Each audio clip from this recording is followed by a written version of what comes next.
listening to The Mountain Gardener with local expert Ken Lane. Mountain gardening is very rewarding, with a few Ken's tips, tricks, and garden shortcuts sure to turn your thumbs even greener. Now welcome back to The Mountain Gardener.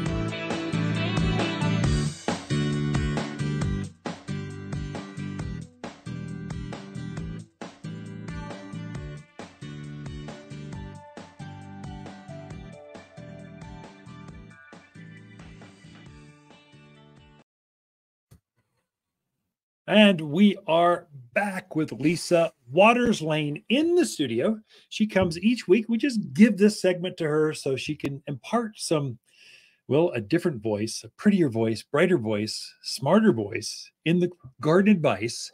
It's just not me droning on and on for the whole show. So plus I like hanging out with you. Plus, I like hanging out with my gal in a small studio. It's just like special.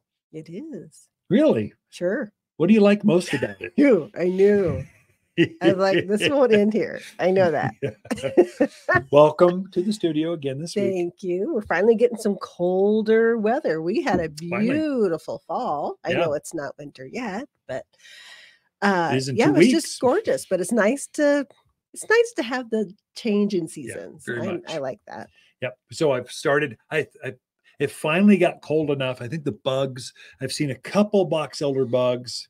Haven't seen anything else really out there. I think they're kind of trying to survive from the cold. So I think it's safe to go out and start cleaning, pruning, changing, grooming. If you feel like you want to go outside and prune, go ahead. I think we're safe enough, at least at the higher elevations. Actually, that's past Black Canyon City. Go for it. Cottonwood, go for it. Sedona, go for it. Paulden, Skull Valley, you're all good. Go for it. It's cold enough. Really, we wait until the cold takes out all the insect stuff. The trees, the sap will slow down. And so when you make a cut, they don't bleed. They don't attract bugs. You have less issues. So we kind of start in December, the new year, somewhere in there. And then you got until March to really clean things up. So get started. Yeah. Well, yeah, something. I'm talking to people, not you. Yeah. I know you already did. But with this cooler weather, and now it's like officially December. Yes. It's time to start thinking Christmas and Christmas decorations. And the music, the crew wanted, they were anxious. They really wanted to put Christmas music on at the store. Like, let's wait till after Thanksgiving. They couldn't stand it. They flipped it on like the few days before Thanksgiving because they're ready for it to happen. They are. And then the week before Christmas, they'll be going, I'm tired. Can't we have a different station? Going, I programmed 7 of them. You've got 7 different stations. And there's so much Christmas music out there now. It's kind of crazy. But with Christmas comes the plants of Christmas. So we mainly think of poinsettias and Christmas cactus, amaryllis, paper whites, those kind of things for indoors. Because in our environment, they are definitely indoor plants. Yeah. This is not Southern Cal or Phoenix or where you can put those things outside. So poinsettia, well, I'm going to show the Christmas cactus first. I was trying to find one in bloom. We've sold so many. As soon as they bloom, they sell. I brought this one because they had one bloom that was ready to go. But that's great because you're going to get to be able to enjoy all these blooms at your house instead of here. So Christmas cactus bloom for an incredibly long period of time. This is truly where it pays to be tuned in through Spotify or Apple because they're doing the video version of this. Everyone else, you get the MP3 or the audio piece. We're trying to describe it over the airwaves so you can visualize a Christmas cactus. Is it truly a cactus? It is not. Yeah. Why do they call it a Christmas cactus? That's a good question. I'll research that for next week. There we go. Love it. But it's not a true cactus. It's like a slumberzia. I think of it as a succulent. So it doesn't have thorns. It's soft. No, it's soft. The leaves have it's just like a succulent. So And the other one is poinsettias, of course. Yay! Boy, you brought an exotic one. My goodness. This one I think is the crystal ice or ice crystal one. It's a red, has a red on the outside, white on the inside. So it's a variegated blossom.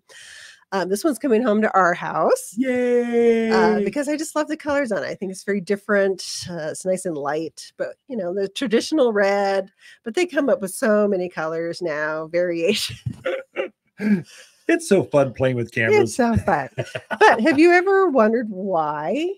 Why do we use poinsettias at Christmas? You know, I would really like to know Let why me we use tell you. poinsettias during the holidays. So the legend it's a Mexican legend because Oh, that's where these are gotta from, love our Central Hispanic America, roots. Right on. Southern, yeah. Yeah. So there was a little girl named Pepita. Yeah.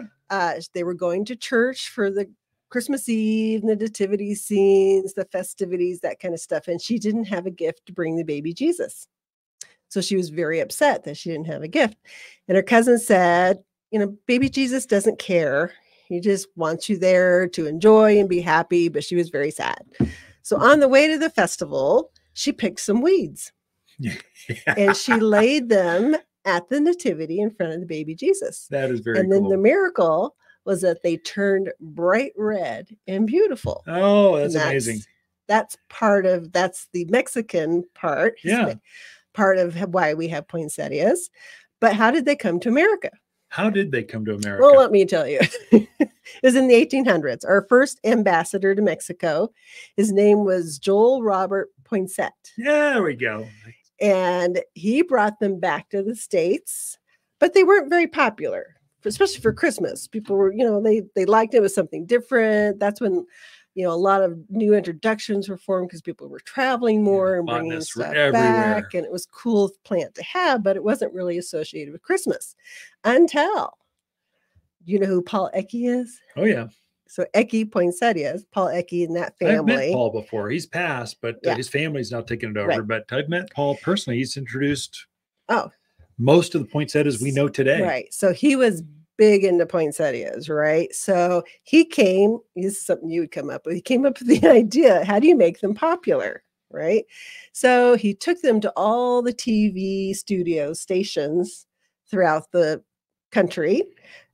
Donated to them to like the Tonight Show. Oh, yeah. Bob Hope Christmas specials. So he just kept pushing all these free poinsettias. Yeah. Like, here, take the poinsettias. They're free. So people started associating them with Christmas because that's when they would always show up, is at the holidays. And that's how they just kind of started becoming part of our Christmas traditions, is to have the poinsettia. The Eckie family is very famous. Yes, they are.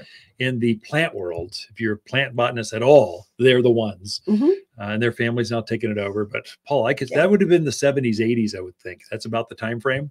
Late 60s. Late 60s. Yeah, that's when his peak started. time. It took a while to build that up, where people were like, oh yeah, poinsettias. Yeah. And of course, the first ones were always the red. Yeah. Traditional, but now they come in white. They come in the crystal ice, like I showed you. They have one called Country Quilt, which is red with white blotches on it. There's a burgundy one, which is a really dark red. There's pinks, you name it. But if you see a blue one, it's been painted. No, that's just so wrong. Not real. Drives me nuts when I see that. Or I saw multicolored. I was at a box store. We were at HEB in Texas. Yeah. I'm like, that's not real. They just take paint and they just paint it. That's all they did. Use florist paint on now, it. how often should you water? How are you going to take this one home? How are you going to care for that in your house? How do you water especially if it's got a sleeve on it, a decorative sleeve that maybe doesn't breathe? What I usually do is poke holes in the sleeves because I do want it to breathe, but I make sure I put a saucer under it because I don't want to ruin my wooden furniture that I'm setting it on. I usually water about once a week. Okay. It's going to depend a little bit on your home. They're grown in very peat mossy kind of soil, so it can dry out quickly, especially if your home is warm. Yeah. So, but usually once a week, and when you water it, you want to use warm or tepid water. Don't go throwing cold water on it. They don't like cold. Any cold air, cold water. They don't like cold. Not be happy with that. Yeah, I like warm. A bright room, but no sun directly on it, or you will get some burning on the leaves. Yeah. But actually very easy to take care of. And a lot of people, I'm not one of those, but they actually like to keep them from year to year. Yeah. Which I think is crazy because there is a time when they start looking ugly. Yeah. There's an ugly phase to poinsettias. It's not like we can grow them outside here, so there's really no point in keeping them. But I do toss mine soon after Christmas, but they stay lovely well past Christmas if you want to keep it going. Main thing is don't overwater them. They don't like that. Yeah. And then use that warm water. Very important. That's where that sleeve can sometimes be a detriment. It's pretty, it's decorative, it's holiday-ish. Usually I'll have a matching foiled sleeve, but then it doesn't breathe. Then you water it, and it sits there in water, and the thing starts I usually pull leaves. it out of the sleeve to water it as well, and just kind of do it in the sink. And then the other thing is, don't put it by your front door, because it won't be happy there. Yeah. Thank you, Lisa. Poinsettias, Christmas cactus, and other holiday plants, and the history behind them. Thank you for sharing that. Ken and Lisa Lane, the Mountain Gardeners. Be right back after this. The holidays are here in Arizona's Christmas City, bringing family closer and those chilly winter winds. While you're decorating the outside, don't forget to brighten up the inside with exotic Christmas plants from Watters. Beautiful Christmas cactus and poinsettia are coming to town, grown exclusively by Watters in colors you won't find anywhere else. Unique, vibrant, and guaranteed to warm even the dreariest winter day. For exotic Christmas plants at Watters Garden Center in Prescott.